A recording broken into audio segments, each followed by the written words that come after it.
बिस्मिल्लाहिर्रहमानिर्रहीम। सोशियोलॉजी की तमाम स्टूडेंट्स को इस वीडियो लेक्चर में खुशामदीद कहता हूँ। आज का जो हमारा लेक्चर है दैट इज़ सोशल स्ट्रेटिफिकेशन।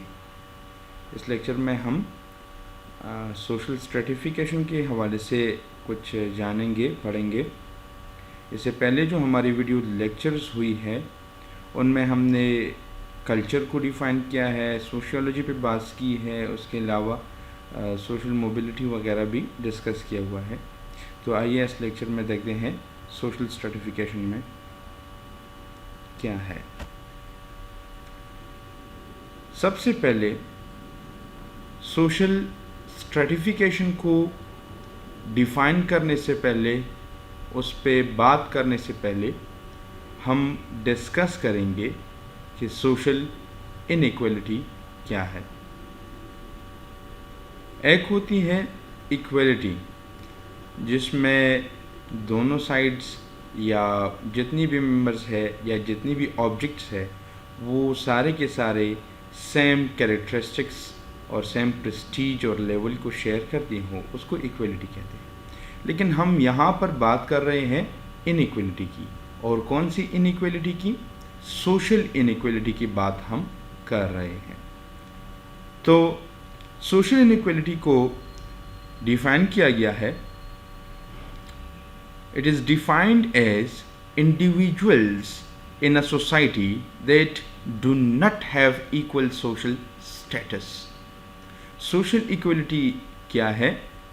एक ही सोसाइटी में मुख्तलिफ इंडिविजुअल्स, मुख्तलिफ अफराद या मुख्तलिफ लोग जिनकी सोशल स्टेटस एक जैसी नहीं होती, इस फिनोमेना को कहते हैं सोशल इनइक्वलिटी। अभी हमारा जो सोशल स्ट्रेटिफिकेशन का जो टॉपिक है मेन, जिस पे हम डिस्कशन करने वाले हैं, वो सारा का सारा बेस्ड है सोशल इनइक्वलिटी पे।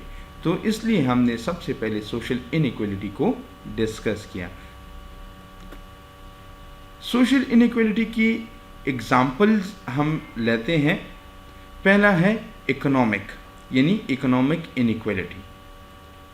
अब देखें, हमारी सोसाइटी में जितनी भी लोग हैं उनकी वेल्थ या इनकम एक जैसी नहीं होती, बल्कि हर एक बंदे की वेल्थ और हर एक बंदे की इनकम वो दूसरी से अलग होती हैं। So first example of social inequality that we have taken right now is economic inequality. अब यहाँ पर देखिए, economic inequality, this is an inequality based on distribution of wealth and income. हम अगर इकोनॉमिक्स टर्म्स में जाए तो एडम स्मिथ ने जो कहा है डिस्ट्रीब्यूशन ऑफ वेल्थ। अब देखें, सोसाइटी की जितनी भी मेंबर्स हैं उनमें सारों में वेल्थ स्टेटस एक जैसी नहीं होती because of the unequal distribution of wealth. Wealth जो है वो एक ही तरीके से सारे लोगों में एक जैसी डिस्ट्रीब्यूट नहीं है। सो एक एग्जांपल सोशल इनइक्वलिटी की क्या है? Economic inequality. दूसरा है जेंडर। तो जेंडर की बुनियाद पर भी इनइक्वलिटीज होती है। अब यहाँ पर क्या लिखा गया है? ऑब्वियस और हिडन इनइक्वलिटी ऑफ पावर और रिवार्ड बेस्ड ऑन जेंडर। देखिए, जाहिर या बातिन जो हम अनइक्वल करते हैं जेंडर की बुनियाद पर, किन चीज़ों को? पावर या रिवार्ड को। हम एक जेंडर को क्या पावर हम चाहते हैं या दे रहे हैं या मिला हुआ है, और दूसरे जेंडर को क्या मिला हुआ है, या एक जेंडर को कौन सा रिवार्ड मिल रहा है और दूसरे जेंडर को कौन सा मिल रहा है। फॉर एग्जांपल, पाकिस्तान और इंडिया और बांग्लादेश, अफ़गानिस्तान, ये सारी जो कंट्रीज़ हैं, these are basically purely male dominated societies. तो यहाँ पर जो पावर मेल को हासिल है, एक जेंडर है मेल, मेन, उनको जो पावर हासिल है, क्या वही पावर वुमेन को हासिल है कि नहीं? हमारे पास तीसरा भी जेंडर है, ओके, दैट इज ट्रांसजेंडर। तो क्या उनको भी मेन और वेमेन की तरह पावर और रिवार्ड्स मिल रहे हैं कि नहीं मिल रहे। तो ये बेसिकली सोशल इनइक्वालिटी है विद रिस्पेक्ट टू जेंडर। तो ये भी एक किस्म है इनइक्वालिटी की। आगे है रेशियल इनइक्वालिटी। अब रेसिस की बुनियाद पर भी इनइक्वालिटीज होती है। कैसे? Unequal treatment based on physical characteristics. हमारी फिजिकल कैरेक्टरिस्टिक्स की बुनियाद पर जब हम किसी भी लोगों की अनइक्वल ट्रीटमेंट करते हैं। अब एग्जाम्पल ले लें अमेरिका की। जितनी भी यूरोपियन कंट्रीज़ हैं वहाँ पर सियाह फार्म और सफ़ेद फार्म का मामला जो चल रहा है, तो उनको उनकी फिजिकल कैरेक्टरिस्टिक्स की बुनियाद पर उनकी ट्रीटमेंट एक जैसी नहीं हो रही। नेल्सन मंडेला एक एग्जाम्पल है हमारे पास। उसने 28 साल जेल गुजारी, किस लिए? ताकि सियाह को सफ़ेद की बराबर कर सके। खुतबा हिज्जतुल विदा में हज़रत मोहम्मद सल्लल्लाहु अलैहि वसल्लम ने फरमाया कि सियाह को सफ़ेद पर, काले को गोरे पर, जी, इस तरह की कोई फोकियत हासिल नहीं है। तो दैट इज़ रेशियल इक्वलिटी। अब हम यहाँ पे जो बात कर रहे हैं that is about racial inequality, races की बुनियाद पर, जिसको हम नाम देते हैं रेसिज्म की। जहाँ पर रेसिज्म होती है तो वहाँ पर रेशियल इनइक्वलिटीज़ होती हैं। ठीक है जनाब। तो जब हम फिज़िकल कैरेक्टरिस्टिक्स पर, रंग की बुनियाद पर या किसी भी फिजिक की बुनियाद पर अनइक्वल ट्रीटमेंट करते हैं तो that is known as racial inequality. अब अपने मेन मुद्दे पे, अपने बुनियादी टॉपिक पे आने से पहले हम इस बात को डिस्कस करते हैं कि ये इनइक्वलिटी हमने क्यों पढ़ी। ये इनइक्वलिटीज़ हमने इसलिए पढ़ी कि जो हमारी जो मेन टॉपिक है सोशल स्ट्रेटिफिकेशन, वो होली सोली बहस करती है इनइक्वलिटी पर कि सोसाइटी के सारे लोग एक जैसे नहीं होंगी तभी स्ट्रेटिफिकेशन होगी, तभी डिफरेंट स्ट्रेटा बनेंगी। अगर एक जैसी होंगी तो फिर तो स्ट्रेटिफिकेशन की कोई ज़रूरत ही नहीं है। अच्छा, यहाँ पर आते हैं। In every society some sorts of inequalities exist. हर एक सोसाइटी में किसी किस्म का भी इनइक्वलिटीज मौजूद होती हैं। दीज इनइक्वलिटीज में बी बेस्ड अपॉन इनकम। ये इनइक्वलिटीज जो है ये इनकम की बुनियाद पर हो सकती हैं, ऑक्यूपेशन की बुनियाद पर हो सकती है, पेशे की बुनियाद पर हो सकती हैं, ये एजुकेशन की बुनियाद पर हो सकती है, और hereditary status of the people living in that particular society, या लोगों की वो मोरूसी खुसूसियात, मोरूसी उनकी जो स्टेटस होती है, विरासत में इनको जो मिली है, और उनकी बुनियाद पर जो है इनइक्वलिटीज़ पाई जाती है। लेकिन हर एक सोसाइटी में ये पाई जाती है। जिस तरह हम कहते हैं कि एक लोहार का बेटा जो है वो अक्सर और बेशतर औकात वो लोहार ही बनता है। एक मालदार बंदे का बेटा जो है वो मालदार घराने में पैदा होता है तो वो मालदार ही होता है। गरीब का बेटा गरीब ही होता है अनटिल एंड अनलेस वो सोशल मोबिलिटी के ज़रिए अपनी सोशल स्टेटस को चेंज कर दे। तो हर एक सोसाइटी में मुख्तलिफ इनइक्वलिटीज़ जो है वो पाई जाती है। Throughout the history societies have used some system of classification. अब हिस्ट्री उठा के देख ली, हर वक्त में सोसाइटीज़ ने क्लासिफिकेशन के लिए मुख्तलिफ सिस्टम्स उठाई हैं, such as kings and slaves. जिस तरह की किंग्स और स्लेव्स का सिस्टम है, बादशाहत और गुलामी का जो सिस्टम था। लॉर्ड्स एंड सर्फ, ये एक दूसरा सिस्टम है। लॉर्ड्स होते थे, सर्फ्स होते थे। रिच एंड पुअर, अब रिच एंड पुअर भी हमें क्लियर है। मुख्तलिफ सोसाइटीज़ में रिच भी होते हैं, पुअर भी होते हैं, तो मुख्तलिफ क्लासिफिकेशन है। Landlords and labourers, landlords होते हैं सोसाइटी में तो उसी सोसाइटी में लेबर्स होते हैं, तो यहाँ पर भी क्लासिफिकेशन हुई। अपर एंड लोअर कैस्ट्स एट्सेट्रा, और मुख्तलिफ कैस्ट हैं, अपर कैस्ट और लोअर कैस्ट। ये इसको हम आगे एक्सप्लेन करेंगे कैस्ट, चूँकि हमारा अगला टॉपिक है तो उसमें मज़ीद इसकी एक्सप्लेनेशन होगी, लेकिन यहाँ पर हमने जस्ट इसको लेना है अपर कैस्ट और lower caste. Social stratification refers to a system of structured inequalities. अब सोशल स्ट्रेटिफिकेशन का काम यहाँ पर क्या है? ये एक सिस्टम है, किस चीज़ का? स्ट्रक्चर्ड इनइक्वलिटीज़ का सिस्टम है। which rates and ranks members of a society based on selected criteria and limits, जो कि रेट करती है और रैंक करती है मुख्तलिफ मेंबर्स को जो कि एक ही सोसाइटी में पाए जाते रहते हैं, मुख्तलिफ क्राइटेरिया की बुनियाद पर उनकी रेटिंग करती है और उनकी रैंकिंग करती है एक ख़ास डिफाइंड लिमिट्स के अंदर। वो क्या है, वेल्थ की बुनियाद पर होता है, पावर की बुनियाद पर होता है, प्रिविलेजेस की बुनियाद पर होता है, अपॉर्चुनिटीज़ की बुनियाद पर होता है, etcetera. It is not a classification of individuals based on their attributes, but an established system of classifying groups. ये जो है ये इंडिविजुअल की पर्सनल एट्रीब्यूट्स पर नहीं होती, बल्कि ये एक प्रॉपर सिस्टम है जो कि इस्टेब्लिश्ड होता है क्लासीफाइंग ग्रुप्स की बुनियाद पर। मिसाल के तौर पर कैस्ट सिस्टम इन इंडिया, जो इंडिया में कैस्ट सिस्टम है, कैस्टिज्म जो है, वहाँ पर मोस्टली चार ही हिंदुइज्म में जो हिंदू धर्म के मानने वाले हैं उनमें चार मेजर कैस्ट्स है। कौन से हैं? ब्राह्मण है, वैश्य है, क्षत्रिय है और शूद्र है। और हम सब जानते हैं कि ब्राह्मण जो है वो इनके टॉप पर होती हैं, दैट इज अपर कैस्ट। उनके पास जो है वो these are like the religious priests of the society. Vaishya, Kshatriya, ये इनको अगर हम आगे हम कैस्ट सिस्टम को चूँकि एक्सप्लेन करेंगे तो उसमें हम इसकी रिजेम्बलेंस भी देंगे। सर है, हाथ है, पैट है और पाँव है, तो उसमें ब्राह्मण जो है वो सर की मानंद है और शूद्र जो है वो चूँकि खिदमतगार तबका है, सबसे निचला तबका है, तो वो पैरों की मानंद है। यानी इन तीनों का बोझ जो है वो पैरों पर होता है। इसी तरह वैश्य और कुश्तिया भी हाथ और पेट की तरह होता है। एक डिफेंस करता है तो हाथ है और दूसरा बिजनेस करता है और सोसाइटी को पालता है तो वो पेट से उसको तशबीह दी गई है।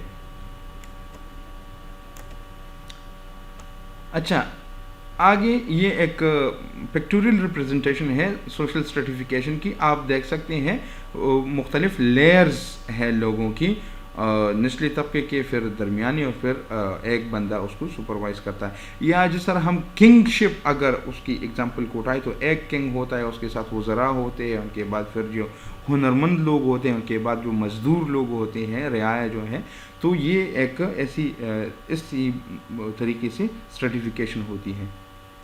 अच्छा, सोशल स्ट्रेटिफिकेशन की डेफिनेशन पे अगर हम आए तो this is a hierarchical arrangement of people with in a society. ये लोगों की हायरार्कल अरेंजमेंट है एक ही सोसाइटी के अंदर। और भी डेफिनेशंस हैं हमारे पास। Raymond Murray defines social stratification as horizontal division of society into higher and lower social units। अब हॉरिजेंटली जब हम किसी सोसाइटी को हायर और लोअर यूनिट्स में डिवाइड करते हैं तो इसको कहते हैं सोशल स्ट्रेटिफिकेशन। ये मानना है रेमंड मरे का। गैस्बर्ट भी डिफाइन करता है सोशल स्ट्रेटिफिकेशन को। वो क्या कहते हैं? Gisbert define social stratification as division of society into permanent groups और categories linked with each other by the relationship of superiority and subordination। अभी भी कहता है कि परमानेंट ग्रुप्स बनती है, डिवीजन होती है सोसाइटी की, जिसमें परमानेंट ग्रुप्स और कैटेगरीज बनती है जी। उसमें क्या पाई जाती है? सुपीरियरिटी और सबऑर्डिनेशन पाई जाती है उसमें। ये स्ट्रेटिफिकेशन का वर्ड हम बार बार यूज़ करते हैं, तो ये स्ट्रेटिफिकेशन बेस्ड है स्ट्रेटा पर। अब स्ट्रेटा क्या है? Strata refers to the levels of hierarchy in which people are placed based upon various dimensions। Strata क्या है? ये एक हायरार्की की तरफ इशारा करती है जिसमें लोगों के मुख्तलिफ डायमेंशंस की बुनियाद पर तकसीम किया जाता है। और ये स्ट्रेटा जो है ये बेसिकली प्लूरल फॉर्म है, इसका सिंगुलर फॉर्म है strata. Each of the hierarchical unit और ग्रुप इज कॉल्ड स्ट्रेटम। अब ये राइट साइड पे जो आपको तस्वीर दिखाई दे रही है ये स्ट्रेटा है, ठीक है। इसमें हर एक लेयर वो स्ट्रेटम है। अब वो कौन सी फैक्टर्स है जो कि सोशल स्ट्रेटिफिकेशन पर असरअंदाज होते हैं, वो कौन से अवामिल है, वो कौन से मुहर्रिकात है जिनकी बुनियाद पर सोशल स्ट्रेटिफिकेशन होती है। तो तो उनमें सबसे पहला हम डिस्कस करेंगे पावर को। पावर की बुनियाद पर भी सोशल स्ट्रेटिफिकेशन होती है। बाज़ लोगों के पास ज़्यादा पावर होता है, बाज़ लोगों के पास कम पावर होता है। तो इस पावर की बुनियाद पर सोसाइटी के मुख्तलिफ ग्रुप्स या टियर्स या यूनिट्स बनती है या लेयर्स बनती है और स्ट्रेटिफिकेशन होती है। So power is the first factor of social stratification. अब पावर को भी ज़रा डिफाइन करते हैं कि पावर क्या है। Power is basically the ability to control the behaviour of other people. ठीक है, पावर क्या है? वो एबिलिटी है जिसकी बुनियाद पर हम किसी और बंदे की बिहेवियर को कंट्रोल कर सकते हैं। तो अब जिस बंदे के पास ज़्यादा पावर होगा वो मोर पावरफुल होगा और जिसके पास कम पावर होगा तो वो लेस पावरफुल होगा। इस मोर पावरफुल और लेस पावरफुल को अगर हम देखें तो अभी हमने दो ग्रुप्स बना लिए, तो ये स्ट्रेटिफिकेशन है। एक और भी है हमारा factor, that is Prestige. Prestige क्या है? द लेवल ऑफ रिस्पेक्ट और admiration in which one is regarded by others. अब प्रेस्टीज क्या है? लोग, एक बंदा जो दूसरे को रिस्पेक्ट देते हैं, जो एडमायरेशन पे करते हैं, तो इसकी बुनियाद पर भी स्ट्रेटिफिकेशन होती है। अच्छा, इनकम की बुनियाद पर भी स्ट्रेटिफिकेशन होती है। हायर इनकम क्लास होता है, लोअर इनकम क्लास होता है। और इनकम क्या है? The amount of money received within a given period of time by an individual और ग्रुप। इनकम क्या है? पैसों की वो रकम है जो कि एक बंदा या एक ग्रोह एक ख़ास वक्त के लिए रिसीव करता है। तो जिन बंदों की इनकम ज़्यादा होती है वो हाई इनकम ग्रुप में चला जाता है, स्ट्रेटम में चला जाता है। जो मिडिल हो वो मिडिल टियर में चला जाता है, मिडिल स्ट्रेटम में चला जाता है। जिनकी इनकम कम होती है तो वो लोअर इनकम ग्रुप में आ जाता है। तो ये इनकम की बुनियाद पर भी हम तीन, ये अभी हमने एग्जांपल्स लिए कि 3 स्ट्रेटा हमने बना लिए, तो ये स्ट्रेटिफिकेशन है। अच्छा, आगे है वेल्थ। तो वेल्थ क्या है? The economic resources possessed by an individual. Okay, हर एक बंदे के पास जितनी भी इकोनॉमिकल रिसोर्सेज है तो ये वेल्थ है। अब किसी बंदे के पास ज़्यादा इकोनॉमिकल रिसोर्सेज होंगे, किसके पास कम होंगे, तो वेल्थ की बुनियाद पर भी सोशल स्ट्रेटिफिकेशन होती है।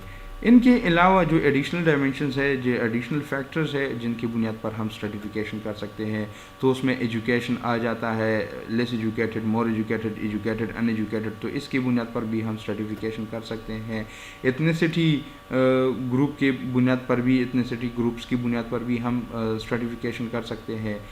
ऑक्यूपेशन की बुनियाद पर भी हम स्ट्रेटिफिकेशन कर सकते हैं। रिलीजियस बेसिस पर भी हम स्ट्रेटिफिकेशन जो है वो कर सकते हैं। फेमिलियल बेसिस पर भी हम स्ट्रेटिफिकेशन कर सकते हैं। और रेसेस की बुनियाद पर भी हम स्ट्रेटिफिकेशन जो है वो कर सकते हैं। बहुत सारे हैं, ये तो हमने चंद एक एग्जांपल्स उठाई है। बहुत सारे बेसिस हैं हमारे पास, बहुत सारे डायमेंशंस हैं जिनकी बुनियाद पर स्ट्रेटिफिकेशन हो सकती है। तो all of these are the factors of social stratification.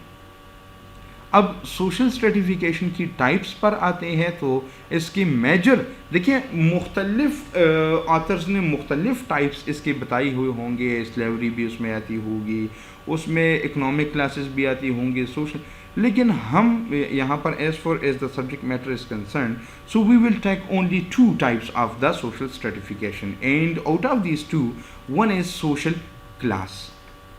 एक है सोशल क्लास। अब सोशल क्लास से क्या मुराद है? Social class refers to a group of people with similar levels of wealth, influence and status etc. Social class कैसे कहते हैं? लोगों का एक ऐसा ग्रुप जिनकी कुछ खुसूसियात आपस में मिलती हैं, जिस तरह की लेवल ऑफ वेल्थ, इन्फ्लुएंस और स्टेटस वगैरह। तो ये खुसूसियात जिन लोगों की मिलती है तो उनका एक ग्रुप बन जाएगा, जिनकी दूसरों के साथ मिलती है उनका दूसरा ग्रुप बन जाएगा। तो इन ग्रुप्स को हम कहते हैं फिर social classes. Social stratification is occurring through out the world and specially class stratification is everywhere, not in a particular place. Okay, social stratification जो है ये सारी दुनिया में है और बिलखुसूस क्लास स्ट्रेटिफिकेशन तो है ये तो किसी ख़ास जगह से के साथ ताल्लुक़ नहीं रखती, बल्कि ये तो हर एक जगह पर पाई जाती है। जिस तरह हम कहते हैं ना, अपर क्लास के लोग हैं, ये मिडिल क्लास के लोग हैं, ये लोअर क्लास के लोग हैं। आजकल तो 6 और 9 fold even 12 fold classification of the social classes आ गई है, अपर क्लास होता है, फिर लोअर अपर क्लास होता है, फिर अपर मिडिल होता है, फिर लोअर मिडिल होता है, उसके बाद जो है अपर लोअर होता है, लोअर लोअर होता है, और इसी तरह अगर 9 फोल्ड पे हम चलते गए तो फिर बहुत सारा टाइम हमसे कंज्यूम करेगा ये। लेकिन क्लास की बुनियाद पर जो क्लासिफिकेशन है, जो स्ट्रेटिफिकेशन है, वो हर एक जगह पर होती है। तो सोशल स्ट्रेटिफिकेशन की सबसे जो पहली टाइप है दैट इज़ क्लास। क्लास की बुनियाद पर स्ट्रेटिफिकेशन होती है। देयर आर डिफरेंट क्लासेस, मुख्तलिफ क्लासेस है। The members of each class enjoy common standard of living and common life style, और हर एक क्लास के तमाम मेंबर्स एक जैसे लिविंग स्टैंडर्ड और एक जैसे लाइफ स्टाइल को एंजॉय करते हैं। दूसरा जो टाइप ऑफ सोशल स्ट्रेटिफिकेशन है दैट इज कैस्ट। अब कैस्ट क्या है? It is a system of classification which states that a person born into a particular position in a society and that no action on his or her part can raise or lower that position. अब cast system जो है ये closed system से भी ज़्यादा rigid है, क्योंकि इसमें जो बंदा जिस ग्रुप में पैदा हो जाता है वही उसका परमानेंटली बन जाता है ग्रुप। वो अपनी ज़ाती काविशों और कोशिशों से उसको चेंज नहीं कर सकता। Like for example mister A बेटा है मिस्टर जिकमंड का, हम एग्जांपल लेते हैं mister A is the son of mister Sigmund. तो अब मिस्टर जिकमंड का जो कैस्ट है वो मिस्टर ए का भी होगा, क्योंकि इसमें मिस्टर ए की कोई चॉइस नहीं थी, उसकी कोई ज़ाती इसमें काविश इन्वॉल्व नहीं होती कि वो मिस्टर जिकमंड का बेटा पैदा हो जाए।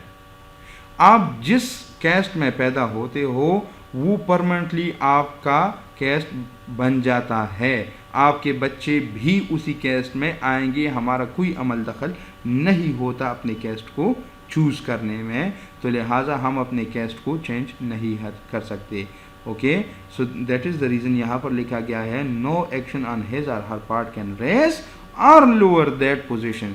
जिस पोजीशन पर आप पैदा हो जाते हैं आपकी ज़ाती काविशें और कोशिशें ना उस पोजीशन को ऊपर लेके जा सकती है ना नीचे लेके आ सकती है। मिसाल हम लेते हैं, एक बंदा है वो ब्राह्मण फैमिली में पैदा हुआ तो वो ब्राह्मण बन जाता है। वो that person can not claim himself or herself to be शूदर और वैश्य और कुछ तरीके। जिस भी कैस्ट में आप पैदा होते हैं वो उसी की आप परमानेंट मेंबर बन जाते हैं, आप दूसरे के मेंबर को मेंबरशिप को क्लेम नहीं कर सकते। The term caste is derived from the word casta. अब ये कैस्ट की ओरिजिन पे बात हो रही है कि ये कहाँ से डिराइव हुआ है। So this term has been derived from the word casta. अब कैस्टा जो है ये दो लैंग्वेजेस में है, एक पोर्टुगीज लैंग्वेज में और दूसरा स्पेनिश लैंग्वेज में ये वर्ड मौजूद है। मीनिंग्स अलग है तो मैंने दोनों लिखे हैं। कैस्टा की मीनिंग है लीनेज, जो कि अगर हम पोर्टुगीज लैंग्वेज में इस वर्ड को ट्रांसलेट करें तो इसकी मीनिंग बनेगी लीनेज, और अगर हम स्पेनिश लैंग्वेज से इसको ट्रांसलेट करेंगे तो इसकी मीनिंग बनेगी ब्रीड और रेस। ओके, सो अब तीनों मीनिंग्स को ले लें तो तीनों मीनिंग्स जो है वो हमारी कैस्ट, जिसको हम कैस्ट के नाम से जानते हैं, तो उनसे मुवाफिक है और मुताबिकत रखती हैं। When an individual borns into a caste, he or she remains to be a member of the same caste forever. आप जिस भी कैस्ट में पैदा होते हैं आप फॉर एवर उसका मेंबर रहते हैं, उसको चेंज नहीं कर सकते। उसकी अपनी हायरार्किकल पोजीशन होगी, उसकी अपनी फिक्स्ड ऑक्यूपेशन होगी, आप उसी को फिर फॉलो करते हैं और उसको चेंज नहीं कर सकते। अर्लियर मैंने एक एग्जांपल लिया caste system in India, the example of those who are Hindus who follows Hinduism. Okay, तो हमने वहाँ से एग्जांपल उठाया। 4 कैस्ट है वहाँ पर। कौन से कैस्ट है? एक है ब्राह्मण, दूसरा है वैश्य, तीसरा है क्षत्रिय और चौथा है शूद्र। तो ये जो भी बंदा जिस भी कैस्ट में पैदा हो जाता है तो वो फॉर एवर परमानेंटली उसका मेंबर रहता है। सो ये कैस्ट और क्लास, सोशल क्लास और कैस्ट, ये दो मेजर टाइप्स है सोशल स्ट्रेटिफिकेशन की। आई होप कोई क्वेश्चन नहीं रहा होगा. If still you have any question, don't hesitate to ask. Just ask your question in the comment section below. I'll try my best to answer as soon as possible. Thank you so much for watching this video.